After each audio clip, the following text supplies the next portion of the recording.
మేము పాటిస్తాం. ప్రభుత్వం వైపు నుంచి ఫార్ములా ఈ రేస్ మీద మీరు అనుమతిస్తే పూర్తి స్థాయి వివరాలను తీసుకొచ్చి కూర్చొని సభ ద్వారా తెలంగాణ సమాజానికి వివరించడానికి నాకు ఎలాంటి అభ్యంతరం లేదు. వారు ప్రదర్శిస్తున్న ఫోటో నాదే, ఆ పక్కల వాళ్ళు చూపించిన ఆయన FEO ప్రతినిధే. ఆ ప్రతినిధి వచ్చి నాకు చెప్పిన తర్వాతనే ఈ బండారం బయటపడ్డది.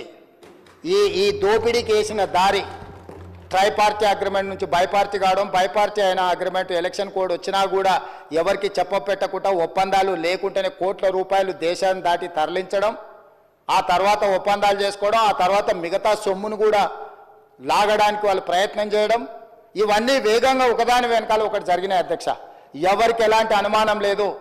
FEO ప్రతినిధులు నన్ను కలిసిండ్రు, నన్ను కలిసి వాళ్ళ భాగవతం చెప్పినాకనే నేను దాన్ని కనిపెట్టి అధికారుల నుంచి సమాచారం సేకరించి విచారణకు ఆదేశించిన, విచారణలో ఏ విధంగా ముందుకు వెళ్లాలనో కూడా మేము అందరితో చర్చించి న్యాయ నిపుణులతో చర్చించి ఒక నిర్ణయం తీసుకున్నాం.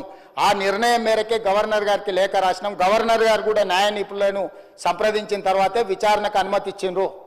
ఈ ప్రాసెస్ మొత్తము ఇన్ని సంస్థలు ఇన్ని వ్యవస్థలు ప్రాసెస్ చేసిన దాన్ని ఇప్పటికిప్పుడు అన్ని బిజినెస్లను సభలో సస్పెండ్ చేసి చర్చకు తీసుకోవాలని వాళ్ళు మొండి పట్టు పట్టడం, మంకు పట్టు పట్టడం నేను అర్థం చేసుకుంటా హరీష్ రావు గారిని. ఎందుకంటే హరీష్ రావు గారు ఇక్కడ అల్లరి చేసి చొక్కాలు తెచ్చుకోకపోతే ఇంటికి పోతే కొరడా దెబ్బలు ఉంటాయి అధ్యక్ష, కోదండ ఉంటుంది అధ్యక్ష. నాకు తెలుసు ఏం చేస్తున్నావు నువ్వు అని ఆయన అడుగుతాడు. ఆయన ఇట్లాంటివి జరిగినప్పుడు కొడుకు విషయంలో ఏది చేసినా కూడా కాపాడాలన్న ఆలోచనతో హరీష్ రావు గారిని కొరడాతో కొడతాడు అధ్యక్ష.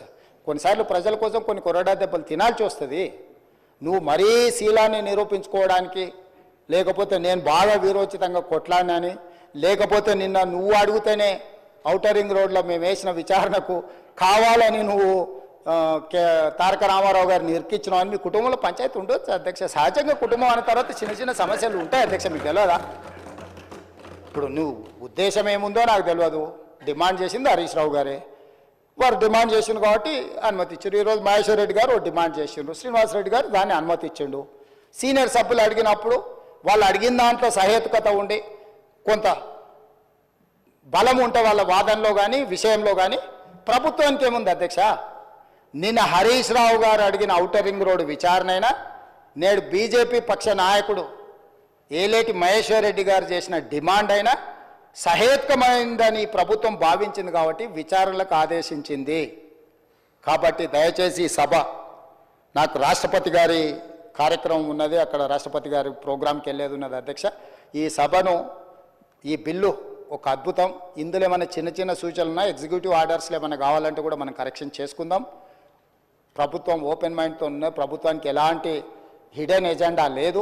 ఒక మంచి చట్టం తెస్తే మాకే పేరు వస్తుంది. ఎందుకంటే ఈ భూమితో ముడిపడి ఉన్న ప్రాంతం తెలంగాణ. ఈ భూమే సర్వం, ఈ భూమే తెలంగాణ సార్వభౌమాధికారాన్ని తెచ్చిపెట్టింది.